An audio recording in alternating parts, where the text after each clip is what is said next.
Kim McCoy, and I'm the docent here at the West Virginia Mine Wars Museum in downtown Matewan, West Virginia.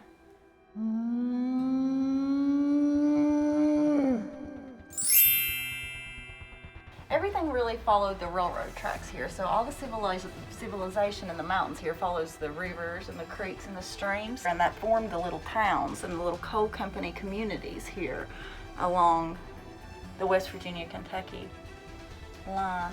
And you'll notice Matewan is adjacent to Blair, not too far off. So there's Blair Mountain, and here's Matewan. The Stony Mountain Coal Camp is just along here. So that was the local coal, coal industry that was here in Mingo County. I was born and raised just up the railroad tracks here in North Matewan on the Stony Mountain Coal Camp. My grandparents lived in an old coal house in a coal camp community. My grandfather was a strong union supporter. He was actually buried in his UMWA hat, so he was very passionate about the union miners and their struggle and his beliefs and the support for them.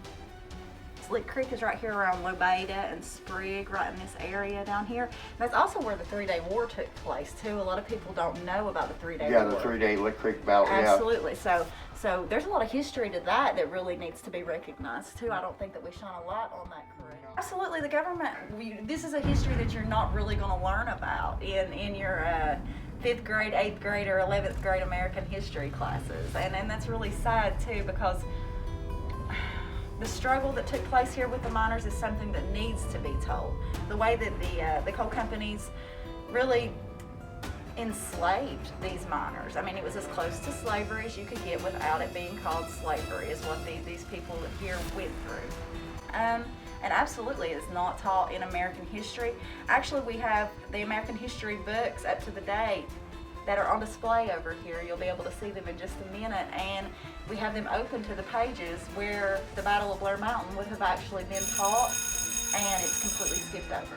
Yeah. So here at the museum, what we've done is we've hired a lead educator, and we've written up a curriculum that you can access on the West Virginia Mine Wars Museum website. It's free, so any teacher can go on there and you can access a curriculum to be able to teach to your students about the mine wars and about the Battle of Blair Mountain and what took place here in the coal fields in southern West Virginia. We wouldn't be able to do what we do without our donors. Yeah. Like there's absolutely no way that we would be able to continue the important work that we're doing here at the museum without our sponsors, without our donors, without our members, our memberships. There's something magical about that, there really is. And to be able to support this history and teach it to people who have no idea. They have no idea what occurred here. So I feel like I'm doing important work, and I feel like I'm making my grandpa proud. So worst mining disaster in United States history. Yep, second worst one was in Illinois. Cherry Hill Mine Fire.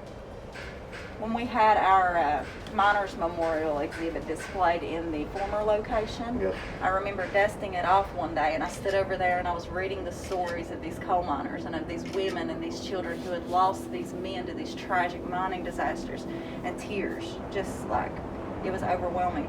I felt a part of their pain. I think too, when you walk in the footsteps of history, you get a different perspective. Like, it's different to be able to come here to this town and walk in the steps of Sid Hatfield, when he was actually, and to be able to recall, and know that story personally, and to feel that energy around you. It's completely different than just going somewhere to a university and being able to tell this story. Right. When you walk in the footsteps of history, that tells the tale.